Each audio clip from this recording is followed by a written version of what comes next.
Mercredi 11 mars, en manchette. Adoption du budget à la ville d'Ottawa. Hausse de 2% de l'impôt foncier. Christian Fincam, nouveau président de l'association étudiante de la Cité. Et Hockey Québec interdit les mises en échec au hockey mineur. En direct de la salle des nouvelles de la Cité collégiale d'Ottawa, voici Mama Afou. Bonjour mesdames et messieurs. Une hausse de 2% de l'impôt foncier ainsi qu'une augmentation de 2,5% du tarif chez OC Transpo. C'est ce à quoi peuvent s'attendre les contribuables pour l'année prochaine. Même si le budget de la ville d'Ottawa a fait l'unanimité parmi les conseillers, les groupes sociaux étaient présents pour donner une voix aux plus démunis. Un reportage de Giovanna Bracus. Il n'y a jamais assez d'argent pour plaire à tous, mais les conseillers ont fini par s'entendre pour adopter le nouveau budget. Au programme, une hausse d'impôts et une hausse de tarifs qui ne fait pas le bonheur de plusieurs. La hausse de 2% des impôts fonciers signifie que les propriétaires en milieu urbain devront verser 67 $ de plus qu'à présent et ceux en milieu rural paieront 55 $ de plus. On parle aussi d'une hausse de tarifs chez OC Transpo, un sujet qui a d'ailleurs été au cœur des contestations de ce budget. Je trouve que c'est pas vraiment acceptable de prendre l'argent qui ont besoin, spécialement des gens qui sont les plus vulnérables en ce temps. Les militants reprochent à la Ville qu'avec ces hausses de tarifs, elle va chercher de l'argent dans la poche des plus démunis. Les citoyens de la capitale devront débourser 2,5 % de plus sur les tarifs d'OC Transpo à partir du mois de juillet. Cela constituerait un fardeau pour les gens qui doivent choisir entre se nourrir et acheter des billets d'autobus à 3,20 $. Il y a d'autres places où on pourrait aller chercher ce revenu. On ne devrait pas aller chercher l'argent chez les étudiants et les plus démunis. Admettons-le, les gens qui se servent des transports publics n'ont souvent pas beaucoup d'argent.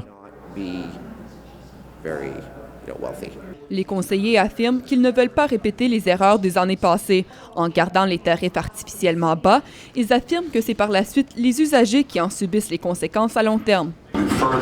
On a eu des hausses importantes dans le passé et ça a eu un effet sur tout le monde, y compris sur les plus vulnérables.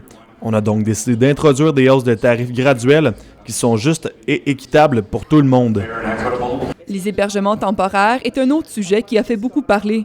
La Ville veut minimiser cette étape et cherche plutôt à trouver des logements pour ces personnes. De notre côté, il y a d'autres personnes qui jugent que cette étape de transition est cruciale. On voulait vraiment parler de garder les centres ouverts pour avoir une communauté et pour guérir avant de les mettre en logement. Le budget a été adopté, mais il reste que ces sujets délicats sont encore source de débats qui viennent diviser les citoyens.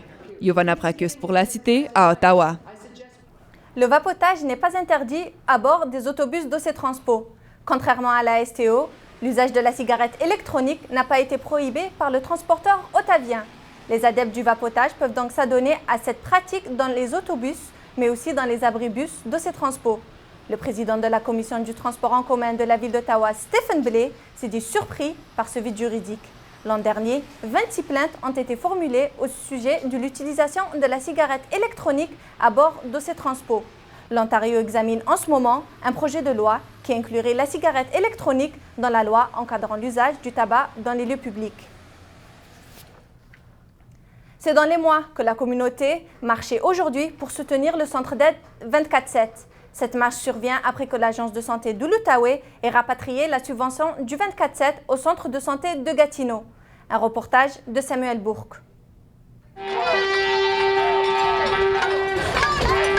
La communauté a parlé. Le centre d'aide 24/7 doit rester en opération. Ce matin, c'est plus de 200 personnes qui ont marché pour souligner la légitimité et la nécessité de maintenir intacts tous les services du centre 24/7.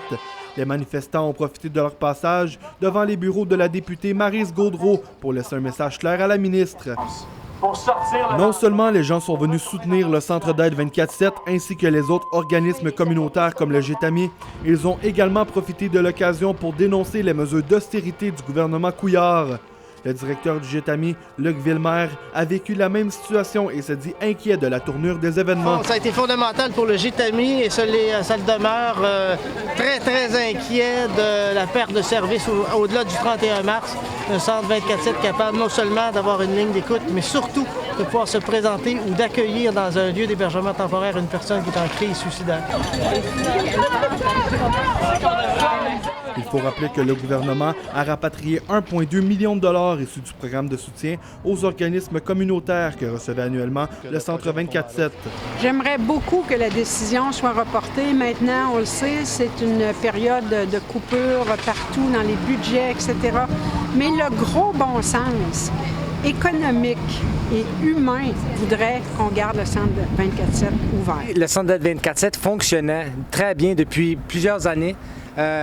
Et puis, d'enlever cet argent-là, ça fait en sorte que le centre d'aide 24/7 ne fonctionne moins bien. Pour le centre d'aide 24/7, rien n'a encore joué. Une rencontre entre l'Agence de la santé et des services sociaux de l'Outaouais, la députée Maryse Gaudreault et les dirigeants du centre devrait avoir lieu la semaine prochaine pour empêcher l'irréparable. Samuel Lévesque pour La Cité, à Gatineau. La 27e semaine québécoise de la déficience intellectuelle se déroule jusqu'à samedi.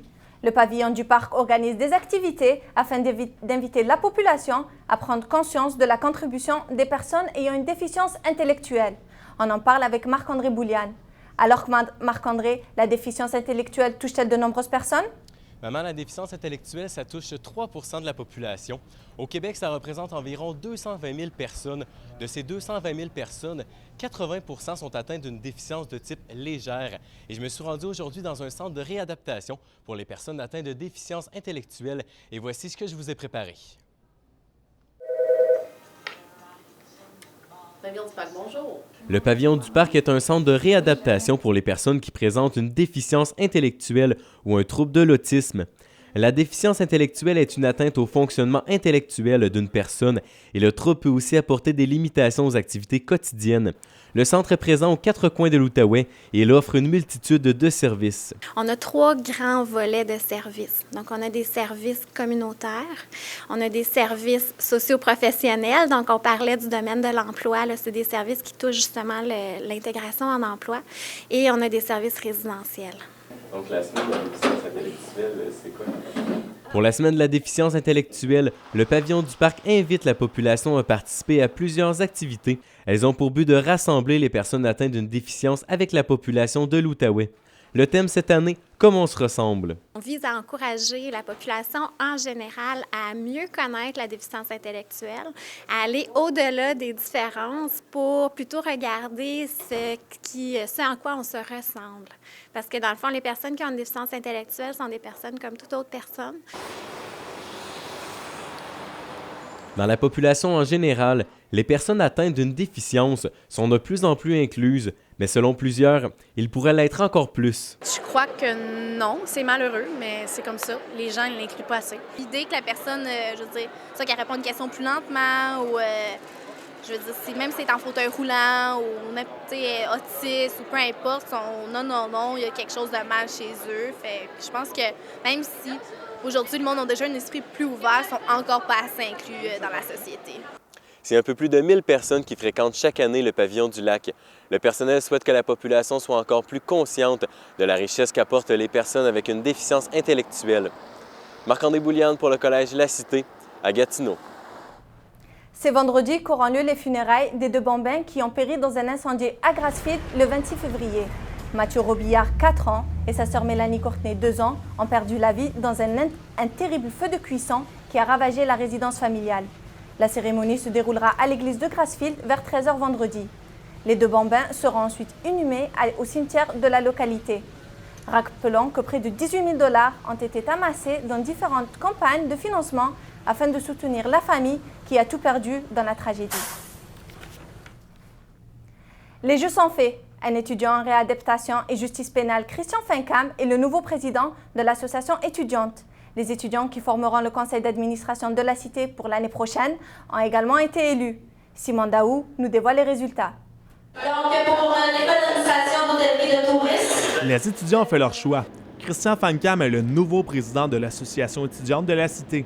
Celui qui en a sa première année au collège La Cité a facilement remporté les élections, terminant avec 83 % des votes. Même quand on est élu, il y a quand même des questions qu'on se pose.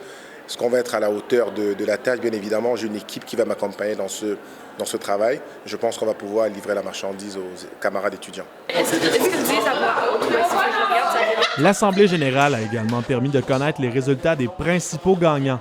Bienvenu Olivier a été élu vice-président aux affaires internes.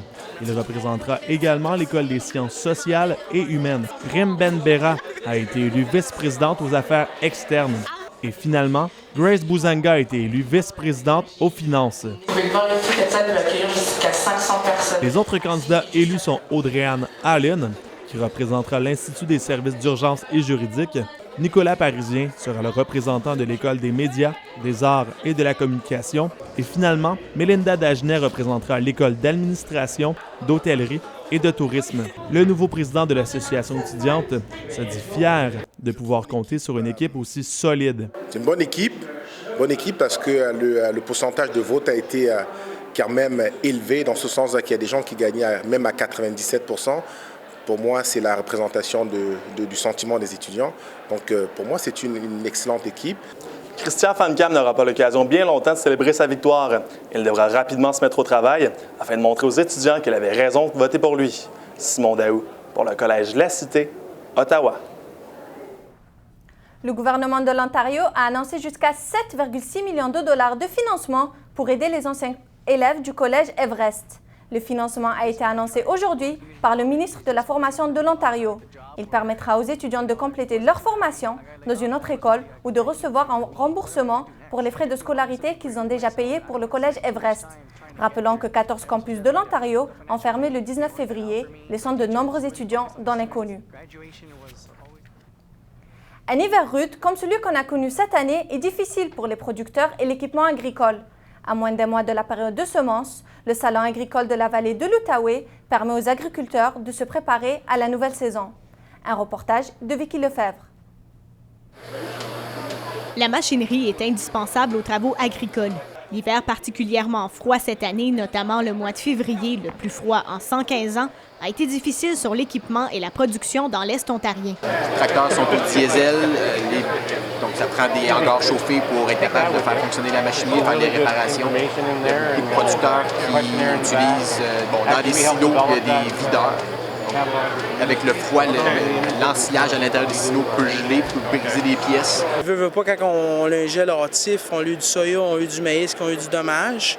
Au niveau des fermes laitières, c'est plus au niveau des produits qui ont besoin en ferme, qui ont été affectés. Mis à part les caprices de Dame Nature, un autre défi du milieu agricole est la relève. L'avenir incertain pour le Collège d'Alfred en est un exemple. L'impact, c'est simple, c'est la relève. Puis sans formation en agriculture, c'est très difficile d'avoir une relève solide qui est capable de s'adapter à tous les changements qu'il y a tous les jours dans le domaine de l'agroalimentaire. Même pour le salon, l'impact d'un manque de relève se fait sentir. On attend entre 10 et 12 000 personnes pour les 3 jours que dure la foire, un nombre qui ne va pas en augmentant. La communauté agricole n'agrandit pas. C'est une communauté qui devient de plus en plus petite chaque année. On ne voit pas autant de fermes familiales qu'on les voyait auparavant. Puis c'est plus une grande industrie maintenant avec moins de gens qui participent. Plus de 360 exposants sont tout de même présents au plus grand salon de machinerie agricole de l'Ontario à l'est de Toronto. Vicky Lefebvre pour le Collège La Cité à Ottawa. Voilà, c'est ce qui complète vos informations régionales. Au retour de la pause, les nouvelles nationales et internationales avec Cindy Castillo.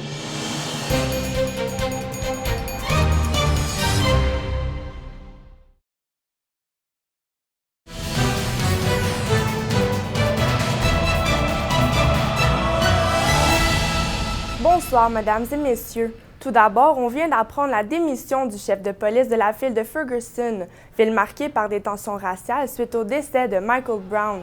Cette démission fait suite au rapport d'enquête sur la culture du racisme au sein des autorités policières. De nouveaux alliés se joignent à la lutte pour sauver le Centre 510. Le First People Council de l'Université Carleton organise un tirage au sort pour recueillir des fonds pour le Centre de jour autochtone, menacé de fermeture en raison d'une redistribution des fonds fédéraux de lutte contre l'itinérance. Pour plus de détails, on rejoint notre journaliste sur place, Édouard Rouet. Alors, Édouard, à quoi servira l'argent recueilli par le First People Council? Les fonds levés seront acheminés directement au Centre 510 dans le but de l'aider à rester ouvert aussi longtemps que possible. Ils ont réussi à lever 400 $ jusqu'à date et ils espèrent atteindre 1000 $ d'ici la fin de la semaine. Pourtant, ce n'est évidemment pas beaucoup d'argent comparé aux 400 000 $ par année que le Centre va perdre en fonds fédéral, alors que le gouvernement fait la transition vers une approche appelée « logement d'abord » dans sa lutte contre l'itinérance.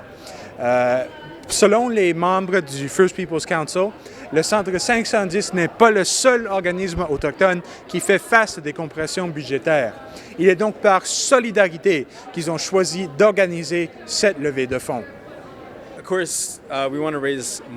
Bien sûr, on veut lever des fonds pour donner au centre de jour, mais aussi on veut sensibiliser les gens parce qu'il y a eu beaucoup de compressions budgétaires affectant les organismes autochtones. Et alors que la collecte de fonds se poursuit ici à Carleton, la lutte pour sauver le Centre 510 se poursuit dans l'arène politique. Comme vous le savez, aujourd'hui, c'est le jour du dépôt du budget à la ville d'Ottawa et c'est la municipalité, en effet, qui administre les fonds fédéraux dont dépend le Centre 510.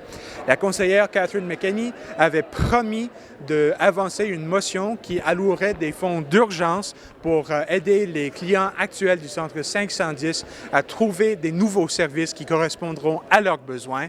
Mais la conseillère a dit qu'elle ne présentera pas sa motion aujourd'hui, qu'elle sera plutôt reportée au 25 mars, ce qui ne fait qu'aggraver l'incertitude qui plane sur l'avenir du Centre 510. Si de nouvelles sources de financement ne sont pas trouvées d'ici la fin du mois, le Centre 510, tout comme des centres de jour partout au pays, pourrait être forcé à fermer ses portes aux membres les plus démunis de la société. Édouard Rouet, merci. Je vous en prie. Les délibérations ont commencé aujourd'hui pour les 2 hommes accusés de complot terroriste contre un train de Via Rail en 2012. Shiheb Ezeguiar et Raed Jazer sont accusés d'avoir voulu faire dérailler un train entre Toronto et New York pour obliger le Canada à retirer ses troupes d'Afghanistan. On retrouve Véronique Charron. Alors, Véronique, le jury est en délibération. Plusieurs informations peuvent être dévoilées publiquement. Oui, exactement. Certaines informations ne pouvaient pas être dévoilées pour ne pas influencer le jury, ce qui n'est plus le cas maintenant, puisque le jury est en huis clos pour délibérer à savoir si les accusés sont coupables ou non. Du côté du procès, ce qui a retenu l'attention, c'est surtout Shiheb Ezeguiar. Ce dernier avait d'ailleurs refusé de participer au procès puisqu'il affirmait ne pas adhérer au Code criminel canadien. Il avait d'ailleurs demandé en début de procès s'il pouvait être jugé selon le Coran. Du côté du jury, pour en venir à un verdict, ils devront s'appuyer sur de l'écoute électronique entre Shiheb Ezeguiar, Raed Jazer et la taupe du FBI, dont l'identité est tenue secrète et qui le restera pour toujours, probablement. Dans l'enregistrement, on entend une conversation entre les 2 hommes qui parlaient justement du complot qu'ils comptaient organiser et des raisons qui les motivaient à commettre un tel geste contre Via Rail. Raison qui était qu'ils voulaient voir les troupes canadiennes être retirées de l'Afghanistan. Il y avait aussi une vidéo compromettante où on voit les 2 hommes se promener autour du pont ferroviaire qui comptait saboter entre Niagara et Toronto. Et le jury devra rendre plus d'un verdict puisqu'il y a plusieurs chefs d'accusation. Oui, exactement. Au total, c'est 9 verdicts que le jury devra rendre, 5 pour Shiheb Ezeguiar et 4 contre Raed Jazer. Le magistrat Michael Code a d'ailleurs rappelé au jury que les verdicts ne devaient pas nécessairement être similaires pour les 2 accusés et que chaque preuve devrait être jugée selon chaque chef d'accusation et selon chaque accusé en question. Véronique Charron, merci. Je vous en prie. Un homme soupçonné par les autorités canadiennes d'avoir voulu commettre des attentats à Toronto est présentement détenu pour la suite des procédures en déportation. Les autorités canadiennes le soupçonnent d'avoir voulu commettre des attentats à la bombe contre des immeubles de la haute finance et contre le consulat américain à Toronto. Il doit comparaître à nouveau devant la Commission de l'immigration lundi prochain.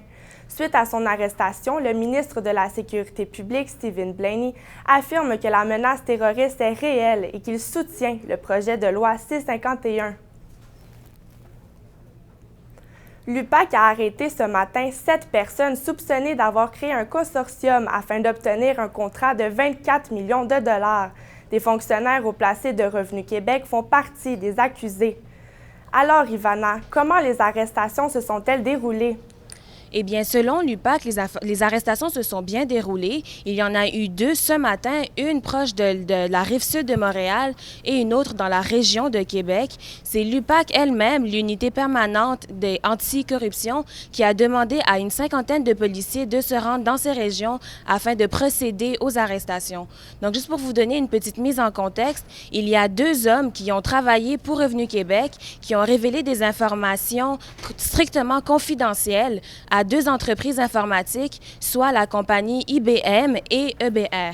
Donc, ils ont révélé ces informations pour obtenir un contrat de 24 millions de dollars avec ces entreprises.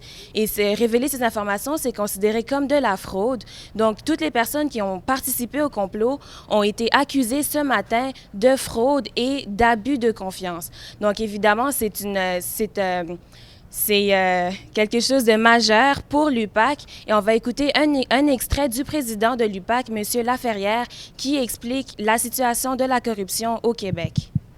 Maintenant, on le voit, je l'ai répété, on a des informations actuellement, on a des signalements dans toutes sortes de domaines qui sont très récents. Donc, la corruption, la collusion au Québec, ça se continue. On a des dossiers qui sont très récents et on s'y attaque. Et Ivana, est-ce que les individus concernés ont réagi après leur arrestation? Eh bien non, toutes les personnes qui ont participé au complot ont strictement refusé de s'adresser aux médias. Par contre, nous avons un extrait du président de la compagnie informatique EBR, M. Denis Blais, qui explique son mécontentement et son étonnement par rapport au conflit. Il y a des enfants, c'est une famille EBR. Et puis, je pense, en tout cas, qu'est-ce qui s'est passé, là, je vois, jamais j'aurais pensé ça, là, parce que les affaires, les clients qui nous connaissent, ils savent comment on fonctionne. Voilà, donc maintenant c'est l'UPAC qui demande à la population de les aider en communiquant avec eux par Internet ou par email pour justement éviter d'autres problèmes de corruption au Québec. Ivana Leba, merci. Je vous en prie. Le ministre des Finances du Québec, Carlos Letao, a annoncé que son 2e budget sera déposé jeudi le 26 mars. Ce budget devrait marquer le retour à l'équilibre budgétaire après des années de déficit. Pour ce faire, le gouvernement doit trouver un montant de 1,2 milliard de dollars. Rappelons que le Québec est la province la plus endettée du pays. 119 cas de rougeole ont été recensés dans la région de Lanaudière par la Direction de la santé publique et d'autres cas pourraient apparaître dans les prochains jours. Suite à l'éclosion de la maladie, la DSP a enclenché la fermeture de l'école Saint-Pierre parce qu'un élève a fréquenté l'école pendant une journée au cours de sa période de contagiosité. 114 élèves et 51 employés de l'école ne disposent pas de la couverture vaccinale maximale. L'école leur offrira donc le vaccin jeudi et ceux qui refuseront la vaccination seront exclus de l'établissement dès le lendemain matin. À l'international maintenant. Cela fait aujourd'hui 4 ans que s'est produit la tragédie japonaise du 11 mars.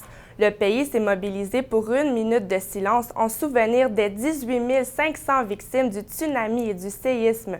Une poignante cérémonie s'est également tenue à Tokyo en présence du couple impérial, du premier ministre et des représentants de toutes les régions meurtries. À cette catastrophe naturelle s'était ajouté l'accident nucléaire de Fukushima qui a chassé des dizaines de milliers d'habitants de leur domicile. À ce jour, le corps de près de 2600 victimes n'ont pas été retrouvés. 7 marines et 4 soldats sont présumés morts depuis qu'un hélicoptère américain s'est écrasé hier soir dans l'ouest de la Floride. L'accident s'est produit lors d'une mission d'entraînement nocturne près de la base militaire d'Elgin, située sur la côte du golfe du Mexique. Le secteur était recouvert de brouillard ce matin, ce qui freinait les recherches. Les secouristes ont néanmoins retrouvé des restes humains. Les recherches se poursuivent toujours. Après la pause, les sports avec Francis Gourde.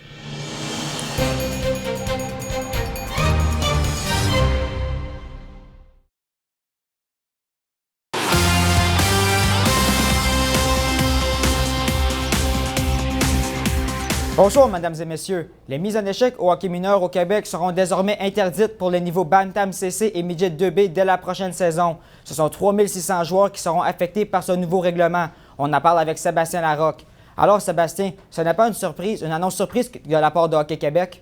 Non, du tout, Francis. Ce n'est pas une surprise d'Hockey Québec. C'est un dossier qui traîne déjà depuis plusieurs années. On pouvait donc s'attendre justement à cette décision de bannir les mises en échec à ces deux niveaux.